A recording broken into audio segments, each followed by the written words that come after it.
corona काल के हिसाब से हमने जैसे यहाँ पर लामडिंग में इंजीनियरिंग कॉलोनी में हमारा कैंप में पूजा अर्चना की विश्वकर्मा भगवान जी की, वैसे ही कोरोना काल के हिसाब से बहुत सीमित भीड़ भाड़ करते हुए पूजा अर्चना करें सभी, और सभी विश्वकर्मा भगवान को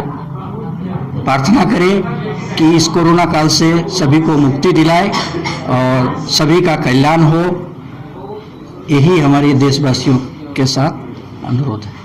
हम लोग अभी बस सुबह पूजा किया है विश्वकर्मा भगवान का, और अपने सभी बांधव बांधव और पूरे देशवासियों से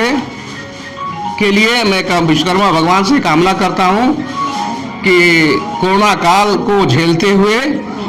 अपना मेहनत करते रहें और विश्वकर्मा भगवान सभी को अपना फल देंगे,